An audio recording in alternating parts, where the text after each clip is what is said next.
Bonjour, donc comme nous l'avons vu la fois dernière, nous avons étudié la naissance des étoiles ainsi que la vie et la mort des étoiles de type solaire. Cette fois-ci, nous allons nous intéresser à la vie et la mort des étoiles plus massives et nous parlerons en particulier des étoiles à neutrons et des trous noirs.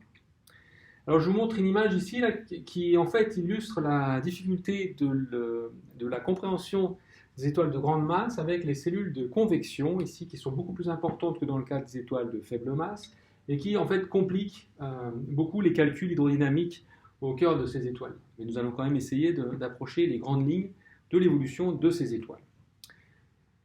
Alors, nous allons voir le cas d'une étoile de plusieurs masses solaires, et en particulier, donc, je voudrais insister sur le fait que pour ce qui est de la naissance de ces étoiles-là et de la fusion de l'hydrogène lors de la séquence principale et de la fusion de l'hélium lors de la phase de géante rouge, en fait, la naissance, fusion d'hydrogène et fusion d'hélium existent dans le cas des étoiles massives, évidemment.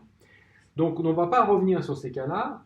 La seule différence, mais les deux tailles, puisque ce sont des étoiles de grande masse, c'est que lorsque l'hélium est épuisé, pour le cas d'une étoile de faible masse, l'effondrement se fait et forme une naine blanche. Dans le cas d'une étoile de grande masse, eh bien, l'histoire ne va pas s'arrêter là, puisque après l'épuisement de l'hélium, l'effondrement gravitationnel va permettre de chauffer le cœur de l'étoile, d'augmenter la température, donc l'énergie cinétique des noyaux, qui vont permettre de fusionner des atomes de plus en plus lourds, parce que l'énergie cinétique qui est bien plus grande en étoile de grande masse va compenser la répulsion coulombienne entre des noyaux qui ont beaucoup de protons. Et donc, on va pouvoir fusionner des atomes de plus en plus lourds, et en fait, on va voir une succession d'effondrements et d'échauffements, des successions qui se fait à un rythme de plus en plus rapide, jusqu'à atteindre la phase de supergéante rouge. Cette température élevée au cœur va dissocier les noyaux les plus fragiles, ce qu'on appelle la spallation, et ça va aussi initier de la fusion d'atomes avec des noyaux atomiques de plus en plus élevés et du coup plus en plus stables, avec une forte répulsion coulombienne. Donc on va avoir du mal à les fusionner, et c'est d'ailleurs aussi pour cette raison que l'énergie qui va sortir de cette fusion thermonucléaire va être de plus en plus faible au fur et à mesure que les atomes devront être de plus en plus lourds. Alors on a différentes étapes successives. La première, c'est la fusion de l'hydrogène, donc numéro atomique 1 qui fusionne en hélium, numéro atomique 2, c'est ce qu'on a vu dans le cas de la séquence principale des étoiles de faible masse, mais qui existe donc aussi dans le cas des étoiles de grande masse, et ça se fait à une température de 15 millions de degrés au cœur de l'étoile. Ça, c'est la même chose pour les étoiles massives. La phase de géante rouge, lorsque l'hydrogène est épuisé, c'est la fusion d'hélium, numéro atomique 2, en carbone, numéro atomique 6, et ça se fait, on l'a vu, à une température de 100 millions de degrés, donc bien plus important.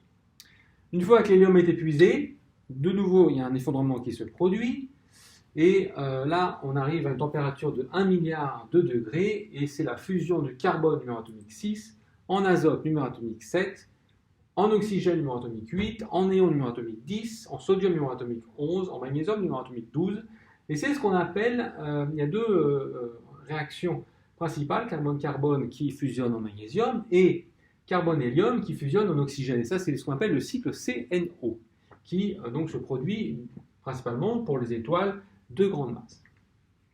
À une température au cœur de 2 milliards de degrés, l'oxygène fusionne en silicium, numéro atomique 14, et à 3 milliards de degrés, le silicium fusionne en fer, numéro atomique 26. Donc on voit qu'on a différentes températures associées à différents types d'étoiles. Donc là par exemple, si on regarde ce qui se passe pour les étoiles de 0,3 masse solaire, étoiles de faible masse, on voit que la vie de cette étoile, la durée de vie de cette étoile peut atteindre 800 milliards d'années, et on a des fusions d'hydrogène qui se produisent typiquement avec une température au cœur de 15 millions de degrés. Pour une étoile d'une masse solaire, ça va durer 10-12 milliards d'années, et pour une étoile de 25 masses solaires, cette étape va durer seulement 7 millions d'années. La fusion de l'hélium ne se produit pas pour les étoiles de 0,3 masse solaire. Elle va durer à peu près 200 millions d'années pour une étoile de 1 masse solaire, 500 000 ans pour une étoile de 25 masses solaires. Fusion du carbone ne se produit pas pour les étoiles de 1 masse solaire. Elle va durer seulement 200 ans. Vous voyez que ça s'accélère pour une étoile de 25 masses solaires. Fusion du néon à 1,2 milliard de Kelvin va durer seulement 1 an pour les étoiles de 25 masses solaires. Fusion de l'oxygène à 3 à 2 milliards de Kelvin va durer seulement 5 mois, et enfin la fusion du silicium à 3 milliards de Kelvin va durer seulement un jour. Et la fusion du silicium à 3 milliards de Kelvin, c'est le silicium qui va fusionner en fer avec un numéro atomique de ZK26, et on va le voir, c'est la dernière réaction thermonucléaire. Après, il n'y a plus de fusion thermonucléaire au cœur de l'étoile, elle ne peut pas fusionner le fer, on verra pourquoi. Donc voilà le tableau périodique. En fait, les étoiles sont des alchimistes. Alors d'ailleurs, au passage, je vous rappelle, la fois dernière, je vous ai dit qu'on avait l'hydrogène et l'hélium, et tout le reste, on appelle ça des métaux en astronomie. Donc le tableau de Mendeleïev, en fait, est très simple en astronomie. On a hydrogène, hélium, métaux. On n'a que 3 termes à apprendre. Donc, qu'est-ce qu'on a ici? On a tous les atomes.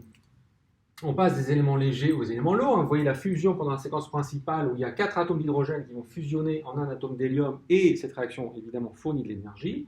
On l'a vu la fois dernière.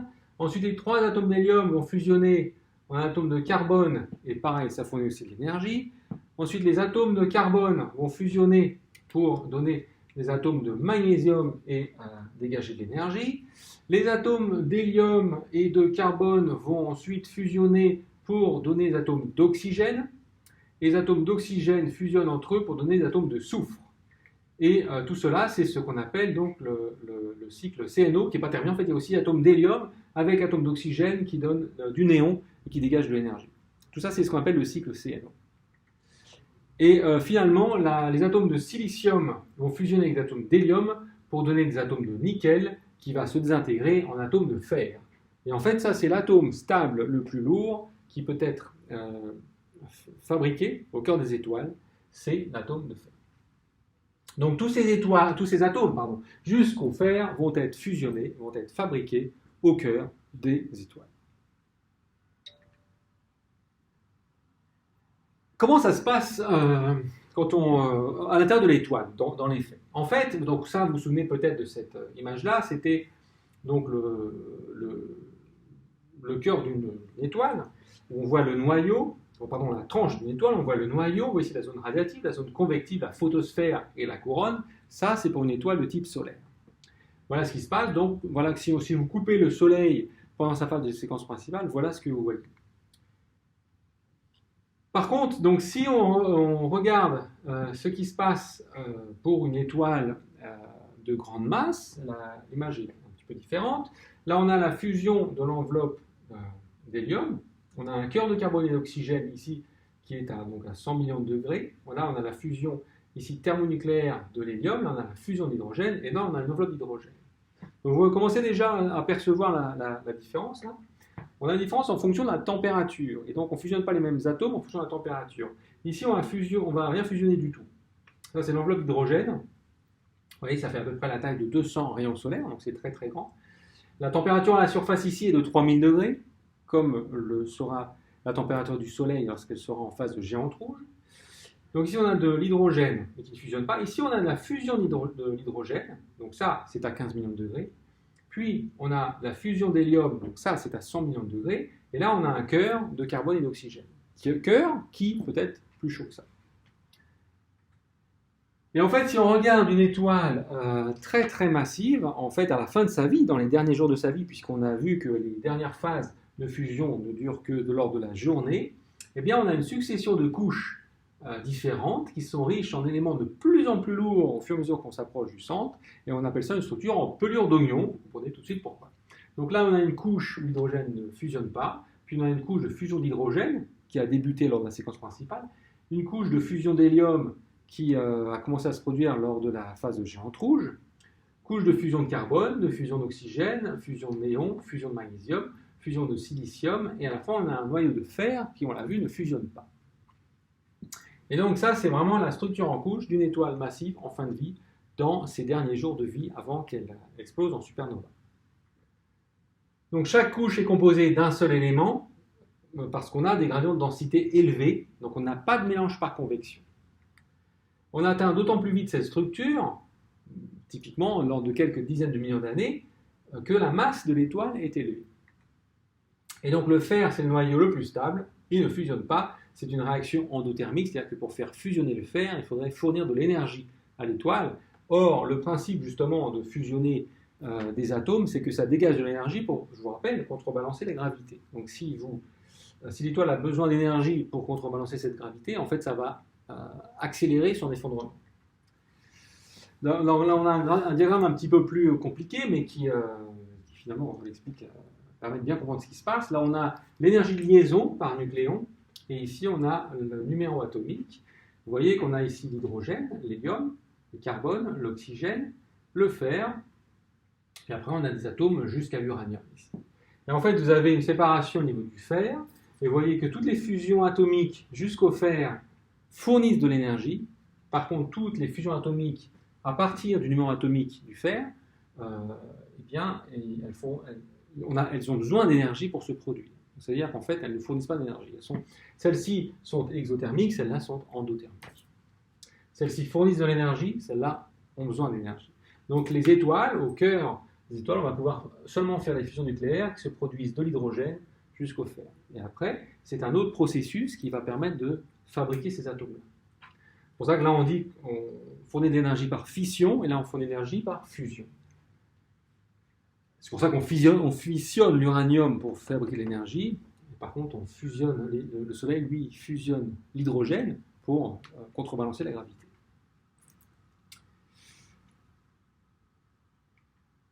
Voilà. Alors, on a deux types de nucléosynthèse. Il y a ce qu'on appelle la nucléosynthèse. Alors, nucléosynthèse, c'est la fabrique des noyaux atomiques en cœur des étoiles. On a d'abord la nucléosynthèse des éléments légers, c'est quelque chose qui va jusqu'au soufre à peu près. Donc là, vous voyez le nombre de protons en fonction du nombre de neutrons. Et vous voyez qu'on a en fait ce qu'on appelle une vallée de stabilité ici, avec l'hydrogène, hélium, carbone, oxygène, néon, magnésium, aluminium, silicium, phosphore, soufre. Et donc ça, c'est la table des isotopes. En fait, c'est la version nucléaire de la table de Mendeleïev. On a les éléments stables qui sont dans la rivière, au fond de ce qu'on appelle la vallée. Ça, c'est la vallée. Donc, plus vous êtes proche de cette diagonale-là, et plus vous êtes stable. Plus vous en éloignez, plus vous êtes instable, et plus vous avez envie de vous en rapprocher. Alors, l'énergie nécessaire pour s'éloigner de la rivière est de plus en plus importante si on s'en éloigne beaucoup. Donc, si on augmente le nombre de protons, le nombre de neutrons, on forme des isotopes qu'on appelle exotiques, ce sont des isotopes instables avec une durée de vie courte qui va de la milliseconde à la seconde. Puis, on revient vers le fond de la rivière, vers le fond de la vallée, pardon, vers la rivière, par des intégrations bêta. Donc, c'est ce qui est illustré ici par ce diagramme. Si on s'éloigne encore plus, alors il n'est plus possible d'ajouter ou de retrancher un nucléon. Et le noyau va se désintégrer immédiatement en moins de 10-20 secondes. Donc c'est instable. Alors, maintenant, si on parle de nucléosynthèse des éléments lourds jusqu'à l'uranium, ce que je vous ai dit tout à l'heure, les étoiles ne fabriquent des éléments que jusqu'au fer. En fait, évidemment, les étoiles, vu qu'on a des éléments plus lourds que le fer qui existent, ça veut dire qu'ils sont aussi fabriqués. Alors, ils sont fabriqués par les étoiles, mais c'est un processus qui est un petit peu différent. Donc, c'est ce qu'on appelle la nucléosynthèse des éléments lourds. Donc là, de nouveau, vous avez le nombre de protons en fonction du nombre de neutrons. Vous avez ici le processus lent à haute température. Et ici, vous avez un processus rapide avec un haut flux de neutrons. Alors, vous voyez que le processus lent se produit dans la rivière, au fond de la vallée, et s'en écarte très peu. Le processus rapide, lui, s'en écarte beaucoup plus. Et les isotopes sont ramenés vers la rivière par des intégrations bêta. Donc là, on va former des noyaux plus lourds que le fer, avec des noyaux atomiques supérieurs à 26. On va former plomb, uranium, avec une très forte répulsion coulombienne qui va inhiber donc la fusion atomique. Et on le fait ça par capture de neutrons. Donc on passe vraiment par des isotopes qui des fois sont très instables. Donc le flux de neutrons est important pour reproduire les abondances qu'on observe dans les étoiles d'éléments lourds, avec plus de neutrons que de protons. Et il y a deux processus qui sont proposés avec des conditions physiques très différentes. Il y a le processus S pour slow, qui est celui proche de la rivière ici, processus lent, et le processus R pour rapide, qui est celui-là, avec un flux de neutrons très important. Et donc ces deux processus-là ne se produisent pas ni au même moment, ni au même endroit. Le processus S, tout d'abord, c'est un processus, donc, comme son nom l'indique, qui est lent, c'est-à-dire qu'il peut durer quelques millions d'années et qui se produit après la fusion de l'hélium, c'est-à-dire pendant la phase de géante rouge. Les noyaux sont soumis à un faible flux de neutrons qui peut être de l'ordre de 10 puissance 8 neutrons par centimètre cube, donc 100 millions de neutrons par centimètre cube. Et il y a deux sources d'émission, d'abord à partir du carbone 13 qui est produit par capteur de neutrons sur le carbone 12 avec un neutron émis dans la réaction carbone 13 qui va donner de l'oxygène 16. Et on a aussi une autre source d'émission qui est à partir du néon 22. À chaque étape, on a une compétition temporelle entre capturer plus de neutrons et désintégration bêta+. Donc ça veut dire que il est possible que la capture de neutrons ne soit plus possible parce que l'atome va se désintégrer plus vite. Par contre, s'il prend du temps à se désintégrer, alors on peut capturer plus de neutrons. Évidemment, plus il capture des neutrons, plus il risque de se désintégrer. C'est pour ça qu'il y a compétition temporelle. Et là, on va produire dans des noyaux stables à faible excès de neutrons, mais on avance comme ça quand même. Vous voyez qu'on peut arriver jusqu'au thorium quasiment, hein, dans le fond de la vallée, donc sur la rivière. Ça, c'est le processus S. Ensuite, on a le processus R. Alors, le processus R, comme son nom l'indique, c'est un processus rapide, de l'ordre de la seconde. Là, on a des densités de neutrons qui sont élevées. Tout à l'heure, le processus S, on était à 10 puissance 8 neutrons par centimètre cube. Là, on est à 10 puissance 20 neutrons par centimètre cube, beaucoup plus élevé. Et là, la capture de neutrons, comme c'est un flux de neutrons très élevé, la capture de neutrons l'emporte toujours sur la désintégration bêta. Ça se fait en deux étapes. D'abord, on produit des noyaux très éloignés de la région de stabilité, qui est là, la rivière, donc avec 10 à 20 neutrons en plus dans l'isotope, qu'on ne sait pas synthétiser en laboratoire. Et après cette bouffée de neutrons-là, dont l'origine, on verra, peut avoir des causes différentes, eh bien on retourne vers la vallée de stabilité et on produit des éléments légers qui sont riches en neutrons, calcium, titanium, chrome, fer, etc.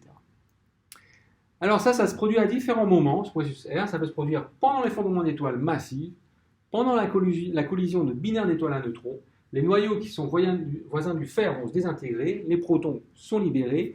On est en présence d'un énorme bain d'électrons qui s'enforment en neutrons, parce que l'étoile est électrique en neutre. Et donc on va pouvoir alimenter les atomes, les isotopes en beaucoup de neutrons, qui n'auront pas le temps de se désintégrer. Et donc on va arriver à des noyaux atomiques très élevés. Voilà, ça c'est le processus R. Donc on en reparlera puisque c'est ce qui se produit soit pendant la supernova, lors de l'effondrement de l'étoile, soit pendant la collision de deux étoiles à neutrons qui se rencontrent dans ce qu'on appelle une kilonova. Et ça a été vu lors de la kilonova détectée en 2017. C'est pour ça qu'on en parlera. Voilà, donc si je résume un peu les processus de nucléosynthèse qu'on a vus, il y a un processus la nucléosynthèse dite primordiale, qu'on avait vu l'une des premières fois, qui se produit lors du Big Bang. On va produire du deutérium, de l'hélium 3, hélium 4 et très peu de lithium 7. Ensuite, au cœur des étoiles, la séquence principale, on fusionne de l'hydrogène pour donner de l'hélium. Avec les géantes rouges, on fusionne de l'hélium pour donner du carbone ou de l'oxygène.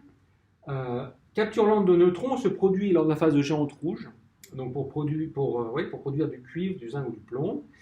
Les supergéantes, elles, vont fusionner le carbone-oxygène, ils vont produire du néon, du sodium, du magnésium, du silicium. Ça, c'est des choses qu'on observe dans les spectres des supergéantes. Lors des supernovas, on va fusionner le silicium pour donner du fer, du cobalt et du nickel. Ça, c'est vraiment dans les dernières heures de vie de l'étoile massive.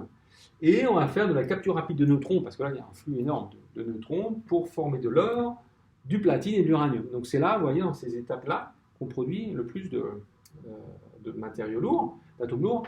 Et on a aussi les noyaux rapides qui vont casser des atomes, qui vont produire du lithium, du rhélium, du bohr. C'est intéressant de noter là que ce tableau il est un peu vieux, et du coup il n'inclut pas le fait que la capture rapide de neutrons se produit aussi pour les collisions d'étoiles à neutrons, qui vont donc former des atomes lourds jusqu'à l'uranium.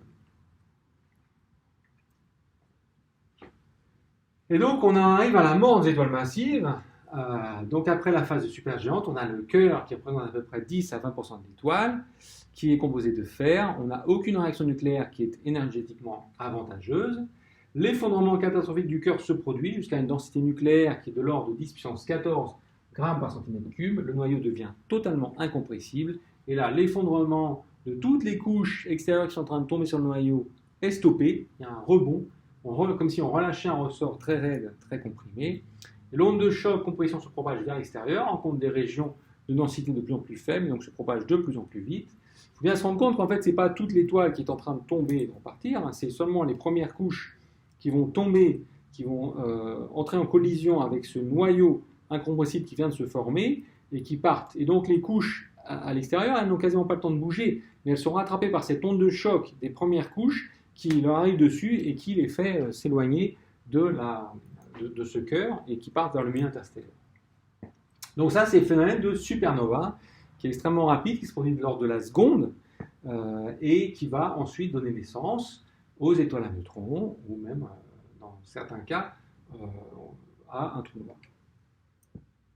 La supernova, donc l'énergie de la supernova, on a des photons, on a l'énergie cinétique des débris, on a même des neutrinos, tout ça, ça représente une énergie de 10 puissance 44 joules, ce qui est énorme. C'est l'énergie de plusieurs galaxies, donc c'est l'un des phénomènes les plus violents, les plus énergétiques de l'univers. Et il a comme propriété d'ensemencer le milieu interstellaire en éléments très lourds, du carbone au fer, avec des vitesses très supérieures à la vitesse de libération, ce qui va donc enrichir le matériau des futures étoiles, puisque les futures étoiles vont se former dans les nuages interstellaires qui ont été, on va dire, pollués par ces matériaux. Donc c'est pour cela que le système solaire reflète la composition du milieu interstellaire il y a 4,5 milliards d'années.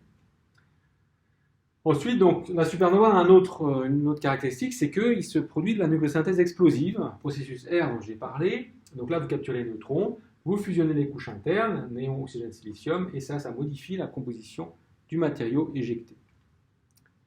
Et que reste-t-il après la supernova? Excellente question. Alors, le fait est qu'on le verra tout à l'heure, mais la vie d'une étoile n'est pas un long fleuve tranquille. Par exemple, là, je vous montre Eta Carina. C'est l'étoile la plus lumineuse de notre galaxie. On pense qu'elle fait 5 millions de luminosité solaire. Et probablement que c'est une centaine de masses solaires, peut-être une binaire au cœur. C'est une variable lumineuse qui se trouve à 7 millions de lumières de distance. Et il est possible que ce soit la prochaine supernova. Ces images-là vous montrent un petit peu la violence de ce qui se passe. C'est toutes des images, des vraies images, donc là, qui est en radio, en infrarouge, en visible et en rayons X. Et vous voyez qu'en visible, on a vraiment l'impression que l'étoile est en train d'exploser. En fait, elle vit sa vie, on va dire, normale. C'est juste que c'est une étoile très très massive, et donc elle éjecte beaucoup de matière. Vous voyez ici l'équateur, ici les pôles, et tout cela, c'est de la matière, alors que l'étoile est encore en vie. C'est de la matière qui ensemence le milieu interstellaire, et il y a un jour où cette étoile va exploser, et là, ça risque d'être encore plus énergétique que ce qu'on voit là. Donc il est possible que ce soit la prochaine supernova de notre galaxie. Alors, évidemment, les supernovas, on en a déjà vu. Ça, c'est l'une des premières, vue en avril 1006 dans la constellation du Loup, qui a été visible en plein jour et qui s'est ensuite atténuée pendant 2 ans. On pensait au départ, alors les Chinois l'ont vue, et ils pensaient que c'était une nouvelle étoile qui apparaissait dans le ciel. C'est pour ça qu'ils ont appelé ça une étoile invitée. Alors voilà, si on la regarde aujourd'hui, voilà ce qu'on voit. On voit plus l'étoile en fait, et on voit un résidu. Ça, c'est ce qu'on appelle le rémanent de supernova. C'est ce qui reste de l'étoile. L'étoile, elle s'est vraiment désintégrée. Donc ça, c'est les restes de la supernova vue en 1006 par les Chinois. Donc la majeure partie d'un côté de l'étoile s'est retrouvée éjectée dans tout l'espace environnant. Ça, c'est ce qu'on appelle une supernova. Là, donc on a un exemple. La dernière supernova vue proche de nous, c'est celle-là. C'est une supernova en 1987 dans le Grand Nuage de Magellan, qui se trouve à 163 000 années-lumière. Et ce que vous voyez ici, c'est la supernova. Et ensuite, quand on regarde après, on ne voit plus rien. Ça montre vraiment l'augmentation de luminosité. Si je fais un petit zoom, voilà. La supernova, elle est là, en fait, vous voyez peut-être. On a un vent stellaire qui crée une structure en anneau. Et on a l'onde de choc de la supernova qui va rentrer en collision et qui va chauffer cet anneau. Donc si je fais un zoom là-dessus, voilà ce qu'on voit. On a l'anneau ici qui est créé par le vent stellaire, et ensuite la supernova qui va rentrer en collision avec cet anneau-là. Voilà, c'est vraiment un phénomène très énergétique. Voilà, on a ici une vue d'artiste de ce que ça pourrait représenter. La supernova ici qui rentre en collision avec la matière qui a été éjectée auparavant par l'étoile. Donc voilà, on le voit, la vie d'une étoile n'est pas un long fleuve tranquille. Donc voilà, ici, si on regarde la supernova que je viens de vous montrer, mais à différentes longueurs d'onde, là vous l'avez en optique, ici vous l'avez en radio, ici en rayons X, et ici vous voyez l'onde de choc de la supernova qui chauffe le gaz. Là vous avez une image plus récente et on voit plein de petits spots ici de lumière qui sont en fait la collision de l'onde de choc avec le milieu interstellaire, ensemencé par tout le matériau qui avait d'abord été envoyé par l'étoile.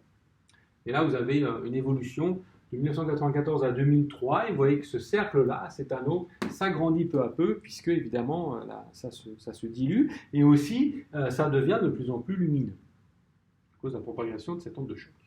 Et inversement, par contre, vous voyez que le centre, lui, est moins lumineux, évidemment. Au centre, le phénomène est de moins en moins énergétique. Voilà, donc qu'est-ce qui se passe après? Les matériaux éjectés par la supernova, ils compriment, ils enrichissent le gaz et la poussière du milieu interstellaire. Cette compression déclenche l'effondrement du gaz et de la poussière et forme de nouvelles étoiles.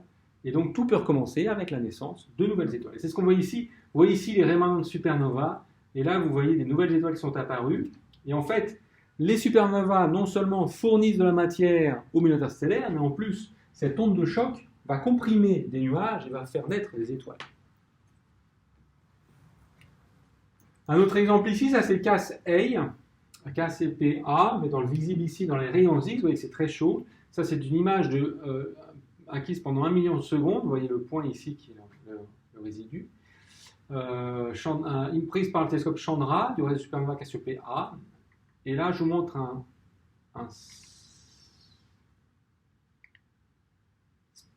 donc ça, c'est une image à plusieurs longueurs d'onde, en rayons X, optiques, etc. Et là, je vous montre un spectre XMM dans la bande du ciel. Alors là, vous voyez le spectre avec différents traits, différents éléments, du coup, qui sont vus dans cette supernova, dans ce rémanent, du fer, du magnésium, silicium, soufre, argon, calcium et fer. Et là, on peut faire une extraction de juste le matériau qui correspond au silicium, en prenant juste la longueur d'onde qui correspond au silicium. Et ça permet d'avoir cette image-là. Et là, on voit en fait où se trouve le silicium qui a été éjecté par l'étoile. Et on peut le faire par différents éléments. Et ça permet de reconstruire exactement où se trouve le matériau correspondant à un élément atomique. Et ça, c'est extrêmement utile pour reproduire la simulation d'explosion d'étoiles. Là, on peut le faire pour différents éléments. Donc là, silicium, calcium, silicium, calcium, fer. Et là, c'est toute l'étoile, tout le rémanent. Là, c'est une autre image d'un autre rémanent de supernova. Vous voyez que l'étoile est complètement déchiquetée. Il reste vraiment toute l'enveloppe qui est partie dans le milieu interstellaire. Alors, l'une des questions actuelles assez chaudes, c'est est-ce qu'une étoile, après une supernova, enfin la fin de vie, est-ce qu'elle va se transformer en étoile à neutrons ou en trou noir? Et là, vous voyez un petit peu que la réponse est loin d'être claire. Là, vous avez la masse, entre 0 et 20 masses solaires, et là, vous avez entre 10 et 120 masses initiales, c'est-à-dire quelle était la masse à l'origine de l'étoile quand elle est née, c'est ici. Et vous voyez par exemple que donc là, on va de 10 à 30, puis après il y a une petite coupure, après on reprend à 40. Et donc vous voyez que donc, ici, là, c'est tout ce qui va être éjecté. En rose, c'est tout ce qui va être éjecté par la supernova. En jaune, c'est l'enveloppe d'hydrogène. En bleu, ici, c'est la masse perdue par le vent stellaire. En noir, c'est le cœur d'hélium. Ici, là, c'est la masse de l'étoile à neutrons. Et en bleu, ce que vous voyez des fois, des petits tirets bleus, là, c'est la matière qui retombe. Et donc, vous voyez qu'en fait, on n'est pas toujours des étoiles à neutrons. Les étoiles à neutrons, vous voyez qu'on peut en faire, en fait, même sur des étoiles qui sont de grande masse. Et vous voyez que les trous noirs, eux, vont plutôt se former dans les cœurs d'hélium ici. Là. Et donc en fait, ça dépend vraiment de plein de paramètres, ça dépend de combien est la masse de l'étoile, ça dépend du vent stellaire. Vous voyez que le vent stellaire, il fait partir une grande quantité de matière de l'étoile. Par exemple ici, si vous avez une étoile de 10 masses solaires, eh bien vous allez former une étoile à neutrons de 2 masses solaires typiquement. Là, vous allez faire partir à peu près 8 masses solaires autour de vous, et puis il y en a un petit peu qui part en vent stellaire, mais pas beaucoup. Par contre, si vous commencez avec 50 masses solaires, eh bien, soit vous formez une étoile à neutrons de 2 masses solaires, soit vous formez un trou noir de 7 masses solaires, et vous voyez que tout le reste, donc plus de 30 masses solaires, va partir en vent de l'étoile. Donc tout le reste est perdu.